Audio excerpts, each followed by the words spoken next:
Bonjour à vous, chers auditeurs. Aujourd'hui, je vais vous raconter ce que tout le monde connaît, mais il est quand même méconnu, Moïse. En effet, Abraham, Isaac, Jacob. Et par Joseph, tout le peuple vint aux terres de Goshen en Égypte.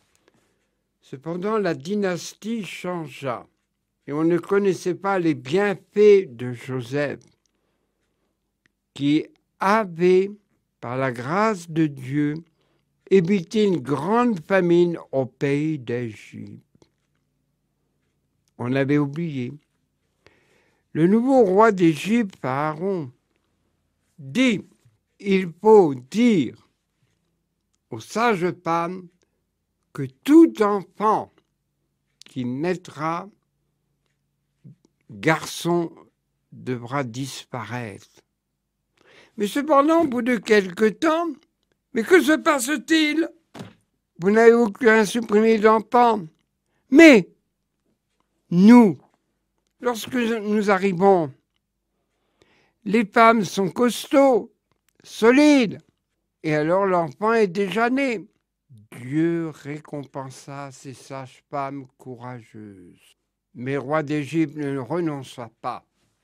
Puisqu'il en est ainsi, tout enfant né garçon sera jeté dans le Nil.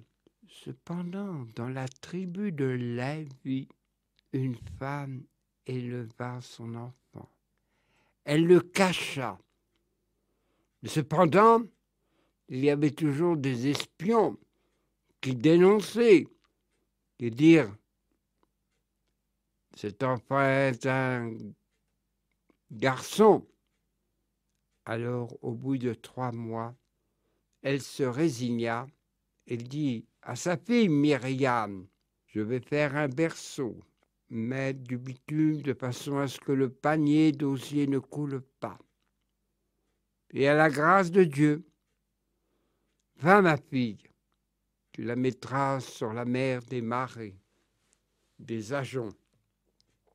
Elle y alla, et la fille du roi d'Égypte se baignait. Et tout d'un coup, ses servantes et elle-même entendirent. Mais c'est un enfant, il pleure, allez boire. Princesse, c'est un fils d'Hébreu, c'est un fils d'Hébreu. Et sa mère n'avait pas eu le temps de donner le nom. Elle l'appela Moïse, le sauvé des eaux. Bien sûr, il reçut l'éducation en Égypte, apprendre le métier des armes, l'architecture, tout ce qui comportait la civilisation égyptienne. Cependant, il grandit. Mais ce que dit les Écritures saintes, il allait de temps en temps voir ses frères de sang. Et il voyait comment ils étaient maltraités. Le roi d'Égypte leur faisait faire du mortier avec des briques d'argile. Il fallait travailler dur, fouetter. Cependant, Moïse, le sauvé des eaux, vit que ses frères de sang étaient dans de très mauvaises conditions. Et un jour, un soldat maltraita un de ses frères de sang. Et là, sans le vouloir, il le tua. Et voilà que le lendemain, 2 de sa race se disputaient. Mais qu'avez-vous à vous battre de la sorte? Et dis donc, on t'a vu, tu as enterré l'Égyptien dans le sable. Moïse se dit, oh, cela va aller aux oreilles du roi d'Égypte et je vais être condamné à mort. Il se sauva vite, traversa le désert, Mais en tant que soldat et officier, il connaissait tous les coins et recoins et connaissait les oasis. Et voilà qu'il s'arrêta à un puits. Il vit cette jeune fille qui donnait à boire aux moutons. Tout d'un coup, des bergers amalacites les attaquèrent. Mais lui, il est dépendu. Et là, elles allaient voir leur père Jetron. Mais qu'est-ce que vous faites? Vous êtes revenu plus tôt que d'habitude. Que se passe-t-il? Père, nous avons vu un officier égyptien. Il nous a dépendus contre les Amalacines. Même allez me le chercher. Et là, bien sûr, Jéthro l'accueillit comme c'était la coutume dans ces époques et ces pays. Et là, bien sûr, c'était la coutume. Il lui donna une femme dont elle lui donna 2 enfants. Cependant, lui, berger, tout ce qu'il touchait, la fécondation du troupeau devenait de plus nombreuse. Et même, il rêva, comme tout homme qui rêve. Quand mon beau-père sera rappelé, eh bien, je grandirai le troupeau, j'acquerrai des terres. Mais cependant, Dieu avait pensé à autre chose. C'est un des grands passages de Moïse. Voilà qu'il gardait les moutons. Mais vous savez que les bergers voient de très très loin. Et tout d'un coup, il vit sans s'y attendre un buisson qui ne cessait de brûler. Et même, il ne faisait pas de cendres. Il tourna, s'approcha du feu qui ne se consumait pas et presque à proximité du buisson, une voix se fit entendre. Moïse, Moïse, Moïse, j'ai entendu mon peuple qui est sous le joug du roi d'Égypte depuis de longtemps. Il m'appelait à mon secours. Moïse, je suis le Dieu d'Abraham, d'Isaac, de Jacob. J'ai entendu mon peuple qui souffre le joug du roi d'Égypte. Moïse, je suis celui qui suis. Je suis celui qui suis. Moïse, va délivrer mon peuple. Mais Seigneur, je suis sorti d'Égypte car j'avais tué un soldat égyptien. Tous ceux qui te voulaient sont morts. Moïse, va délivrer mon peuple. Mais je ne sais pas parler. Je t'enverrai ton frère Aaron, qui sera ta bouche, qui parlera. Mais on ne me croira pas. Donne-moi un signe. Le bâton que tu tiens à la main, laisse-le tomber. Et le bâton se transforma en serpent. Et voilà, prends par la queue. Et le serpent se transforma en bâton. Alors Moïse comprit que c'était une volonté de Dieu, le Dieu d'Abraham, le Dieu d'Isaac et de Jacob.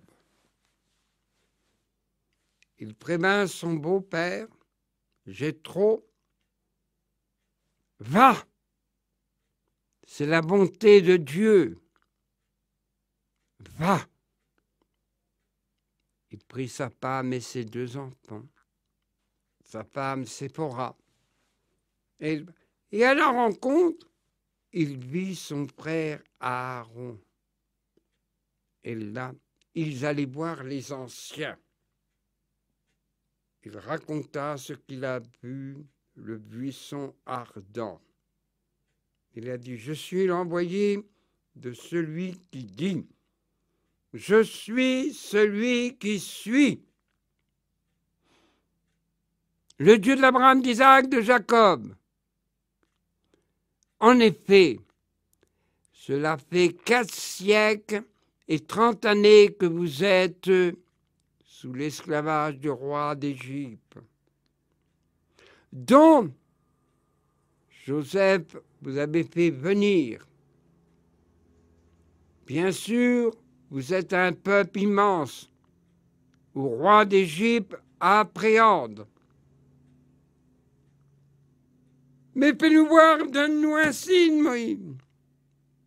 Et là, il jeta son bâton, qui se transforma pour la 2e fois en serpent. Voyez?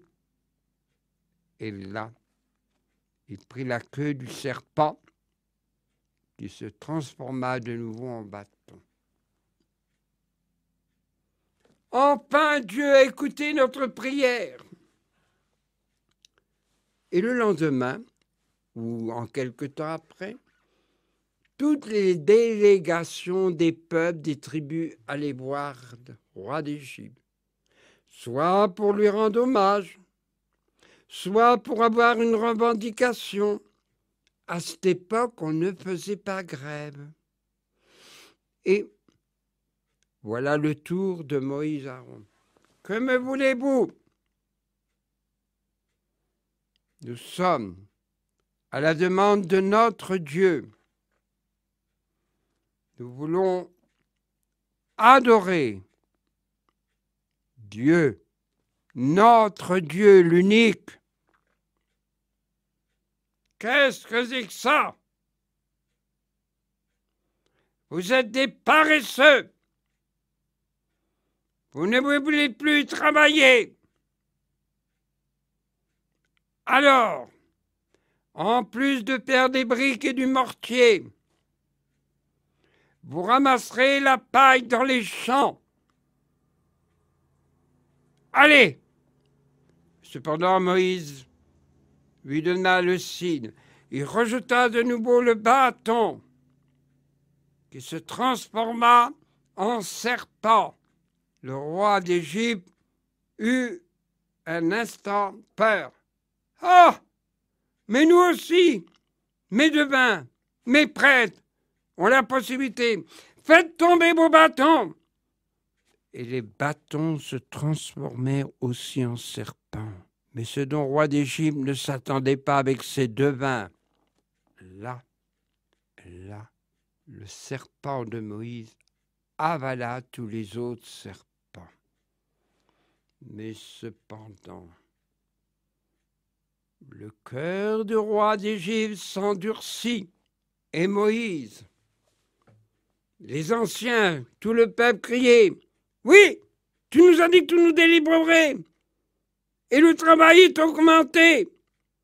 Allez ramasser la paille dans les champs. » N'ayez crainte, Dieu nous délivrera. la Bible ne fait pas de commentaires comme nous, on commente du commentaire, on n'en finit plus où on en est. Je n'en fais pas. Et là, Moïse, par la permission de Dieu, le revint et lui dit, « Laisse aller le peuple de Dieu, adorer sur le mont Sinaï ou Horeb. Sinon, vous aurez des calamités, ce qu'on avait appris, nous les anciens, les plaies d'Égypte. » Et bien sûr, Moïse étendit sa main sur les eaux du Nil. Et toutes les eaux du Nil devinrent rouges de sang. Même les poissons se mouraient. Roi d'Égypte était au bord du Nil. Quand roi d'Égypte lui dit « Cesse de le faire, je laisserai aller ton peuple », Moïse, avec Aaron de son bâton, alors l'eau qui était rouge de sang, l'eau redevint claire et nette. Mais cependant, roi d'Égypte, et son cœur s'endurcit de plus en plus. Il y a ce qu'on appelle les 10 plaies d'Égypte, ou si vous aimez mieux, les 10 fléaux. Je ne les énumère pas tous, car ça ferait trop long. Il y a les moustiques, les grenouilles, la grêle. Mais je suis obligé de vous raconter les 2 dernières. En effet, Moïse revint, et il prévient toujours. Laisse aller le peuple, adorer le vrai Dieu au mont Horeb. Sinon une nuit ténébreuse viendra. Roi d'Égypte resta au cœur durci, endurci. Alors Moïse leva le bras, la main, et tout d'un coup, la terre fut enveloppée d'une ténèbre épaisse.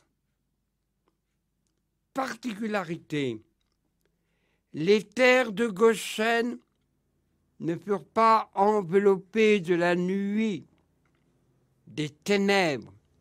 Il y avait le jour, il y avait la nuit. On n'y voyait pas sur les terres d'Égypte. On était obligé de marcher à tâtons. Alors, roi d'Égypte fit de nouveau appeler Moïse et Aaron. « Je laisserai aller ton peuple. » Alors Moïse, par la grâce de Dieu, le jour redevint jour et la nuit devint nuit. Par le phare de la lune, il se voyait. Cependant, roi d'Égypte durcit son cœur. Il ne laissa pas aller le peuple, bien qu'il avait fait une promesse. Alors Moïse, pour la 10e fois, revint et dit, « Laisse aller mon peuple, adorer notre Dieu l'unique. Laisse-nous emmener le petit et gros bétail, nos enfants, nos femmes. » Et là, une malédiction. « Je ne veux plus vous voir. » Oui, certes, tu ne nous verras plus. Et cette calamité est tout. Ils perdirent tous les premiers-nés, hommes, tous les premiers-nés mâles dans le règne animal. Et il y eut une grande plainte dans tout le pays d'Égypte. Cependant, Moïse avait dit aux anciens, « Vous tuerez un agneau saint et vous mettrez le sang sur les linteaux et l'ange exterminateur passera. » Alors de nouveau, Moïse dit, préparons la Pâque, le passage. Vous préparez un pain sans levain. Vous mettrez bâton à la main, ceinture au rein, sandales aux pieds, et nous partirons. Et là, ils partirent. Ils étaient nombreux, plus de 600 000. On a avancé à la vitesse, c'est pas écrit dans la Bible, mais la curiosité est telle, à la vitesse du petit canard. Couac, couac, couac. Cependant, ils avancèrent. Même les Égyptiens avaient eu tellement de calamités qu'on leur donna toutes sortes de bijoux d'or. Allez vite, partez!